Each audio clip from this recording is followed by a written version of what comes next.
So let's get into our to-do list for Houston. We're doing a series of segments on three things that each FBS team in Texas need to do to succeed in 2017 to win and to win big. Houston's in a weird spot. Houston, of course, is a new coach in Major Applewhite. They have a new quarterback in Kyle Allen. They have a lot of newness, okay? And so it's hard to set expectations for Houston because you have a first-time head coach in Major Applewhite. You're going to have a new quarterback. You're going to have a new look, right?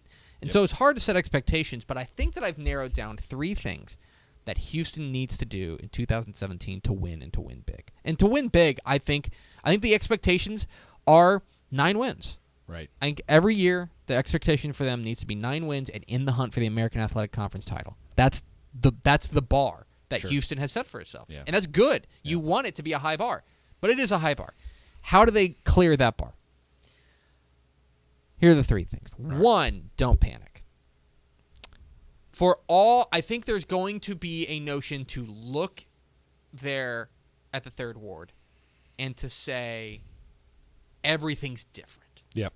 There's so much turnover. There's so many changes. Tom Herman is gone. He's off to Texas. What are we going to do? We're going to be a totally different program. There's a new coach. What's going on? Chill. I think that if Houston tries, I think Houston has a formula for success that starts with recruiting well in the Houston area and continues with keeping those kids on campus and finding they're in a lot of ways Houston's the new TCU. Mm-hmm. When TCU was dominating and they were going to Fiesta Bowls and they were winning the Mountain West and they were going to the Rose Bowl and all that fun stuff, they were doing it with guys who were maybe a step below, not a step below, that's the wrong way to put it. They were the guys who were flying under the radar recruiting-wise. Right. Okay? That doesn't change. Right. For everything that has changed at Houston, the process by which they go about getting these 8, 9, 10-win seasons hasn't changed, which is recruit well, develop well, keep kids on the field, keep kids healthy, and play your game. Houston does not need to reinvent the wheel here. They've got a winning formula. They just need to stick to it regardless of who the guy calling the plays is. That's number 1. It's just don't panic. I feel like it'll be easy. It'll be easy the first time they lose to be like, oh my gosh, what's wrong? Right. Chill. Yeah. Everything's going to be fine. Yeah. Okay? Got to give them some time to work these things out. Number 2, they got to diversify the offense. This probably went a little underreported last year. Houston was a bad running team. Mm-hmm. Not an okay running team, not a below average running team, a bad running team. Injuries really killed them. Injuries definitely killed them. But they were 119th in the nation in yards per carry. They were 107th in the nation in rushing yards per game. But we have to dig down deeper because their second leading rusher was Greg Ward. Right. Yep. Okay? Was Greg Ward Jr. If you took his yardage out, okay, they would be 123rd in the nation in rushing yards per game. Yeah, that's rough. They would literally run as many yards per game as Texas Tech, who not a noted rushing offense. No. Okay? So, I think this has to be a huge priority for them. Yeah. Kyle Allen has some wheels. Kyle Allen ain't Greg Ward Jr. Right.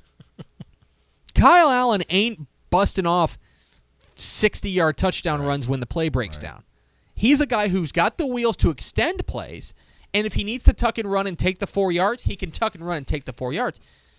But they've got to find some running game here, and it's got to be, they got 2 great running backs, I think, in Dylan Burton and Duke Catalon.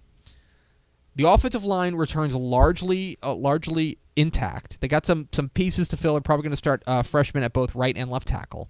But they have got to run the ball to take pressure off of Kyle Allen to throw for 500 yards again. Yeah. They have to have a more diverse offense than they did last year. If they don't, then all of a sudden, even with the great receivers they've gotten, I love Linnell Bonner and I love Stephen Dunbar, this team is really loaded at the outside, but they have to be able to run the ball and have a more diverse offense because if they start throwing the ball 50 times a game, that's not what Houston wants to do. Right. They want to have a balanced offense. That's number 2 for me, is diversify the offense.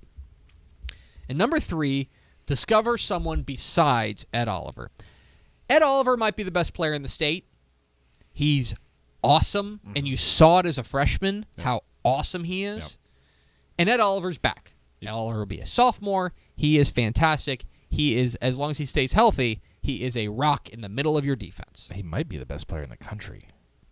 He's that good. I will not argue with that. Yeah. I won't argue with that. Okay. He's awesome. Last year, they were tied for 17th in the nation in sacks. Mm-hmm. They really got after the quarterback. 39 sacks last year. Did a great job. Here's the problem. Of those 39 sacks, 19 of them just graduated. Okay? You got guys like Tyus Bowser, who is gone. You've got a lot of guys who, I had the stats and I ducked away from. Why don't you do that, you dumb idiot? Okay. Between Stephen Taylor and Tyus Bowser, each had 8.5 sacks last year. Yeah. That makes up. That's a significant chunk of your sacks. Ed Oliver had 5. That's great. And you know what? Ed Oliver's probably going to get like 10 this year. Yeah. Right?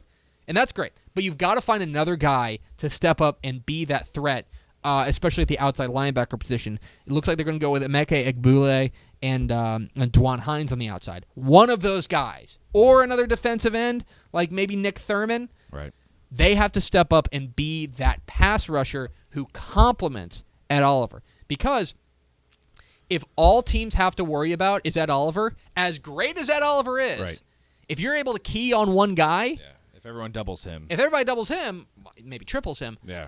if you do that, they will find a way around him. Right. Right? There has to be a second or third guy to step up alongside him defensively. So, for me, those are the 3 keys for Houston to succeed and win big in 2017. I think they can do it. Yeah. The talent's there. If they can just kind of cool their jets and relax and realize that for all the things that have changed, they're still a really, really, really good program, the most successful program in Texas over the last half decade or so, then they'll be fine.